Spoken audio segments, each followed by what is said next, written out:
How you doing everyone? Welcome to this video, and today we are going to talk about the Alt-Cine Slinger, which is a multifunctional D-shaped handle.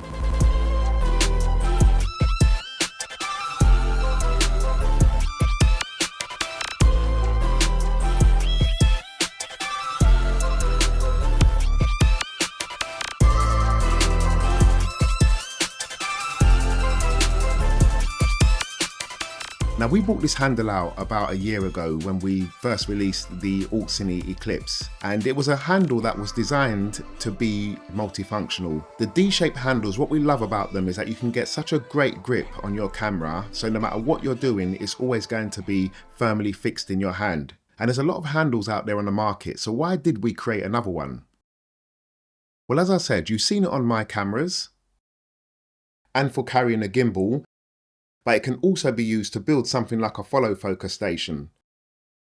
So what you're looking at here is an old prototype of the Slinger, and it will do for this demonstration, but a few things have changed and we'll get into that a bit later. But I don't want you to think of the Slinger as just like another handle, because it's not. That's why we put a lot of NATO rails and 1/4-20s all over this handle.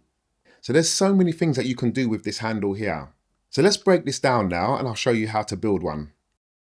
So the parts you're going to need to buy to make this work is the metal parts here. We have this rod here, which goes inside the handle. We have the top plate, which screws down to the top of this. And then we have this attachment here, which will allow you to connect it to a cage.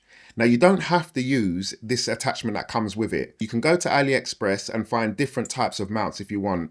I usually use a rosette, as you can see on this one here, but you can use NATO or different types of mounts. So it's very customizable depending on what you want. Once you've got your metal parts, then you can start going into printing your handle. Now we recommend that you print this thick. The thicker, the better. The joins here, where the rear handle meets the front handle, are very thick, and we don't want this to crack, so make sure you don't scrimp and scrape on the filament. Make sure you print it nice and thick so it's really sturdy. This one I've had it for going on a year now and it's been absolutely fantastic. You then need to get yourself some 1/4-20s as well, some 1/4-20 heat inserts, and those will go all the way around the sides and at the front here as well. And at the top we've just got a couple of screws here. So we're going to put all of this in the description anyway, everything that you need to buy. These metal parts, as I said, will run you in about £12. So building a handle like this is extremely cheap. So once we've got the handle printed, then we can start inserting the metal parts. So first goes the rod, which just slides in the top here. If yours is a bit tight at the beginning, just get yourself a rubber end screwdriver and then just tap it down, okay? And then that just slots in the top there. Then we'll get the top part of the mount and then we'll put that on the top. And you can see it's got a cutout. And that will just slide on the top here. So then we're going to put in the 2 screws, and the links are in the description for the size and what you need. You only need 2 of these, but they come in a larger pack. So let's just put those in the top here. And that's the metal part screwed in. Then I'm going to put in the Arri rosette, because as I said, I use Arri rosette.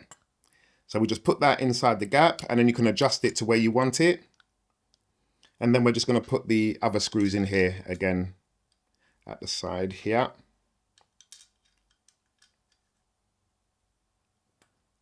All the information you need for this is going to be on the website. We'll tell you all the screws that you need, which sizes, and we'll put the links down as well where to get them from.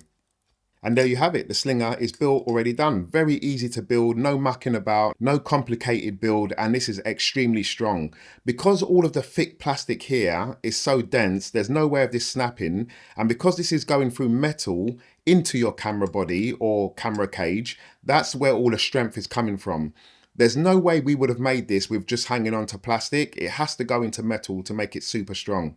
Now, some of you would have seen this handle here called the Black Frost, and this is a collaboration between Filmatura and Alt-Cine.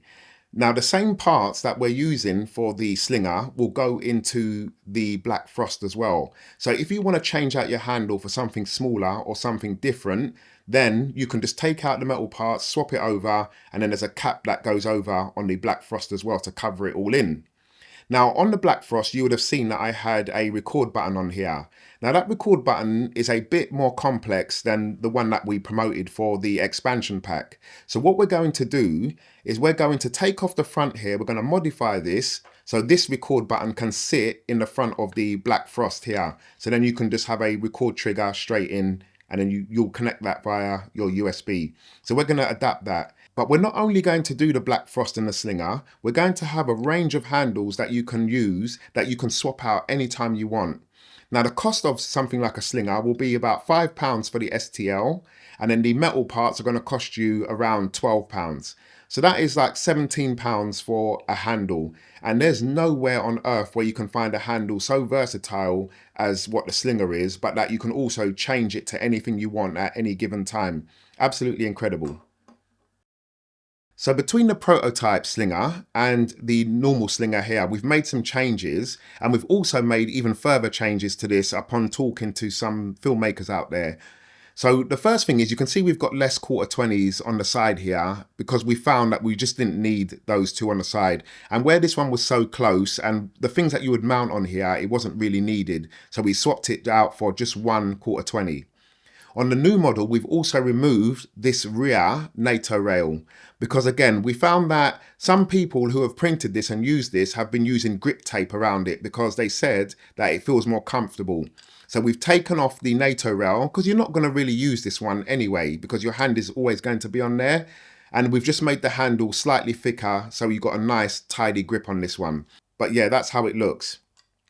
We've also just left a blank patch here. Now we did put out a post on Instagram asking people what they would like here, but in fact we just left it because it's good for your thumb just to grip on the top here. The original for the Eclipse actually had two magnets here, and that was for the remote control because it has a wireless remote trigger. So that's why we put the two magnets on there, but for most cameras it's not going to be needed, so that's why we just left it clear for thumb grip. So the final version will look similar to this, but the rear NATO rail won't be there. Now the NATO rails aren't for anything heavy. Don't go over tightening or clamping because they are 3D printed. But if you 3D print them at a nice strong infill with a nice good wall count, this will hold most accessories. Okay, that's it. That's the end of the video. It is very simple to build, as I said, no problems. Anybody should be able to do it. The files are up on the website now, so go and check it out. And just, yeah, drop me a comment down below and let me know what you think. Take care, guys, and I'll see you on the next one. Later.